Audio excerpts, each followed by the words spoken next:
大家好，欢迎回到 Simba 成长和财商频道。在上期节目中，我们聊了如何利用杠杆来提高投资收益，以及几种最重要的投资杠杆类型。对于如何使用杠杆，富人和成功人士有许多值得我们学习之处。为了实现财富的最大化，他们除了会对资本加上杠杆，还会对人力、低复制成本的产品，像是代码和媒体，甚至是人际关系和声誉加上杠杆。纳瓦尔·拉维康特对于杠杆就有着深刻且独特的见解。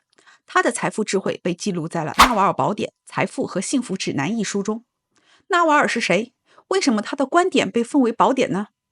纳瓦尔·拉维康特是一位企业家和天使投资者，是 AngelList 的首席执行官和联合创始人。他还投资了包括 Twitter、Uber 和 OpenDNS 在内的许多超级成功的公司。纳瓦尔并非出生在富裕的家庭，他于1974年出生在印度的新德里。9岁时，随着全家移居到了美国纽约的皇后区。尽管早期家境贫寒，他依然以优异的成绩毕业于常春藤门校、达特茅斯大学。年仅25岁时就成为了企业创始人和首席执行官，27岁时又成为了风投合伙人。在硅谷，他被称为放射性泥浆。纳瓦尔不仅是一位成功的风险投资家，他还通过推文、播客和采访分享他的智慧。纳瓦尔宝典这本书也并非他本人所著，而是由产品策略师兼作家埃里克·乔根森根据纳瓦尔的分享所创作的书籍。纳瓦尔之所以能够成为硅谷和世界各地创业文化的偶像，他分享的财富哲学之所以让这么多人追捧，不仅仅是因为他本人早早的就获得了财务上的成功，还因为他是一个少有的集成功和快乐于一身的人。他通过对哲学、经济学和财富创造的研究和应用，影响了数以百万计的人。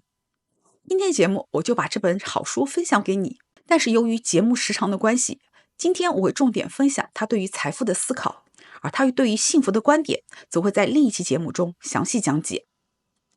纳瓦尔宝典不是一本故事书，而是像推文一样的记录，内容出现的顺序较为随意。为了方便大家理解，我总结了纳瓦尔宝典中关于财富的几个主题。首先就是杠杆。纳瓦尔认为，要想致富，必须要通过杠杆。商业杠杆包括资本、人力以及低复制成本的产品，如代码和媒体。其中，人力杠杆是最古老的杠杆类型，但是他认为这是最差的杠杆形式，因为管理他人需要有卓越的领导才能，还有可能面临被背叛的风险。第二类杠杆是金钱杠杆，纳瓦尔认为这一类的杠杆优于人力杠杆，因为管理资本比管理人更加容易，但是依然较难使用。这两类杠杆都需要获得许可才能被使用，因为人力杠杆必须要有人决定跟随你，而资本杠杆必须有人给你投资。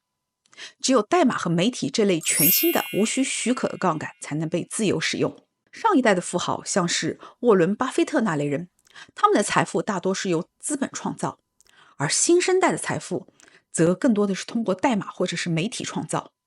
例如乔·罗根通过博客年赚5000万到1亿美元，亚马逊的杰夫·贝索斯、Meta 的马克·扎克伯格、谷歌的拉里·佩奇和谢尔盖·布林、微软的比尔·盖茨和苹果的史蒂夫·乔布斯，他们的财富都是基于代码的杠杆。杠杆能让工作者的生产效率成千上万倍的提升，因此投入和产出并不匹配，尤其是对使用杠杆的工作者来说。在纳瓦尔宝典中，作者举例说明，一个优秀的软件工程师仅凭编写一段正确的代码或者创造一个小应用程序，就能为公司创造5亿美元的价值。相反，10个工程师付出10倍的努力，如果选择了错误的模式、产品或者是方法，几乎就是在浪费时间。因此，杠杆工作者的判断力比投入的时间或者努力更为重要。纳瓦尔认为，杠杆是判断力的放大器。关于纳瓦尔对于判断力的看法，后面我还会细说，这里就先不做深入的讲解。纳瓦尔还提到，要想掌握自己的时间，就要进入杠杆式的工作。每周工作40小时是工业时代的残留物，知识工作者应该像运动员一样，训练和冲刺，然后休息和重新评估。赚钱靠的是头脑，而不是时间。纳瓦尔用房地产行业举例说明了杠杆的应用。在这个行业中，最差的工作是那些靠人力修补房子的人，他们的杠杆为0。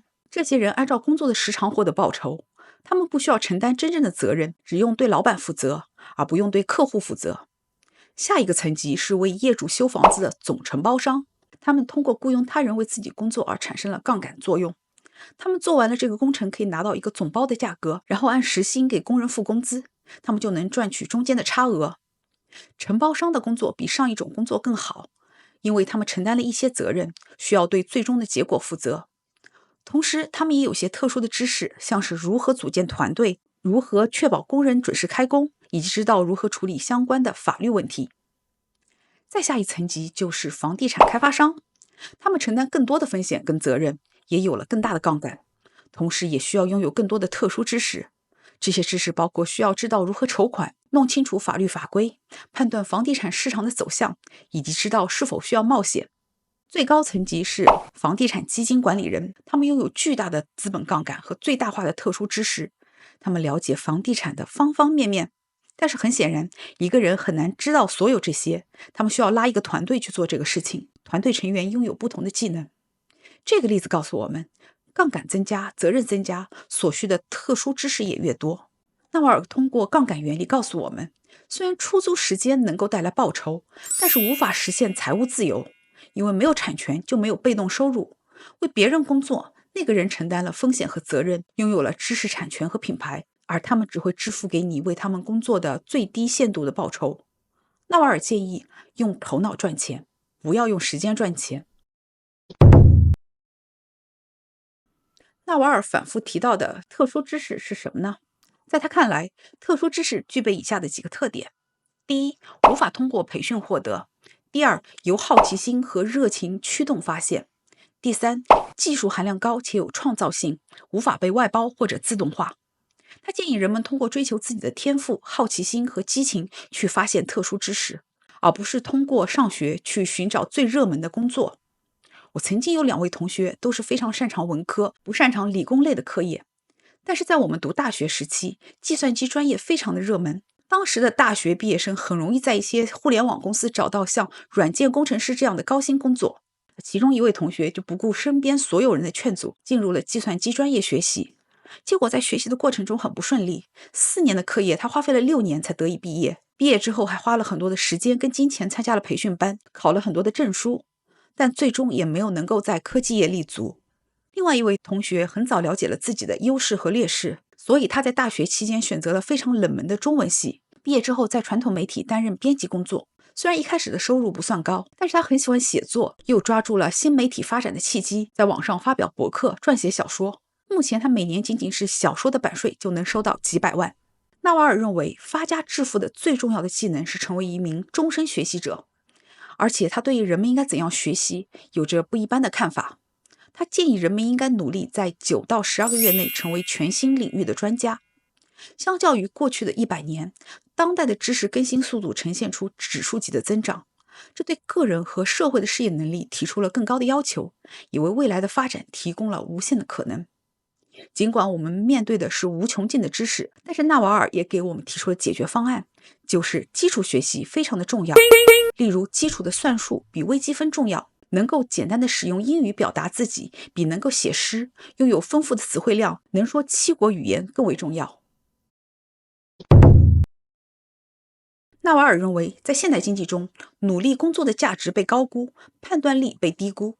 正因为如此，人们会浪费时间在短期的思考和长期的忙碌工作上。但是富人或者是成功人士，像是沃伦·巴菲特，他们会花大量的时间去做决定，然后迅速行动，并且持续的这样做了几十年。究竟判断力是什么呢？纳瓦尔说，智慧是知道你行为的长期后果，而智慧应用于外部问题就是判断力。知道了行为的长期后果，然后做正确的决定去利用它。在杠杆的时代，一个正确的决定会赢得一切，选择的方向比走得多快更为重要。哪些决定是重要的呢？纳瓦尔也给予了提示。在早期的生活中，基本上有3个真正重大的决定：你生活在哪里，和谁在一起，以及你做什么。纳瓦尔认为，正确的合作伙伴对于事业的成功非常重要。在他的眼中，应该选择能和长期合作伙伴长期做的事业。那什么样的商业伙伴能够长期合作呢？要选择正直诚实、高智商、精力旺盛的商业合作伙伴，不要和愤世嫉俗者、悲观主义者合作。纳瓦尔宝典这本书并没有花很多的篇幅讲复利，不过这并不意味着纳瓦尔忽视了复利的重要性。纳瓦尔提出，复利是一个非常强大的概念，复利的应用不应只局限于资本的复利，资本复利只是一个开端。生活中的所有回报，无论是财富、人际关系还是知识，都来自于复利。个人声誉与他人合作也能够被复利。纳瓦尔认为，赚钱不是目的，是手段。人们真正想要的是自由，是想从金钱的问题中解放出来。如何获得自由？他提出了3种方法。方法1是被动收入能够覆盖支出，方法2是把支出降到0，当然这样做了你就成了修道士。方法3就是做你自己喜欢做的事情，只有这样你才能乐在其中。在别人眼中，纳瓦尔总是在工作，但是对于他来说就像是在玩，因为他做自己真正喜欢做的事情，把使命和爱好结合起来了。纳瓦尔强调，钱不是万恶之源，但是对钱有贪欲就是错误的。赚钱是为了解决金钱和物质问题，是为了获得自由。纳瓦尔认为自由高于一切，自由是有多种多样的，包括去做自己想做的事情的自由，选择不做自己不想做的事情的自由，不被情绪或打扰内心平静的事情所影响的自由。纳瓦尔认为发财不用靠运气，但是好运气也会有帮助。他总结出人可以拥有4种运气。第一种运气是盲目的运气，包括横财、命运等。第二种运气是通过坚持、努力工作、拼搏和提议来获得运气。第3种运气是当你在某个领域非常的有经验，你就会变得非常善于发现运气。第4种运气是当你建立了独特的个性、品牌或者是思想，从而让运气找到你。这是一种以确定的方式塑造你的性格，然后你的性格就会变成你的命运。这4类运气从非常的不确定变得确定，当你拥有第4种运气时，它就开始变得如此的确定，就不再是运气。那怎样拥有第4种运气呢？纳瓦尔也举例说明，如果你是一个可信赖、高诚信度、有长期思维的交易商，当别人想去做交易却不知道怎样以可靠的方式与陌生人进行交易时，他就会找到你，并分给你一部分好处，仅仅是因为你建立了诚信和声誉。如果你看到这里，那恭喜你，你已经通过我的讲解了解了纳瓦尔关于财富的智慧跟哲学。希望这本书也能够成为你追求财务自由道路上的明灯。记得点赞、订阅，并且分享给有需要的朋友。那我们下期节目再见，拜拜。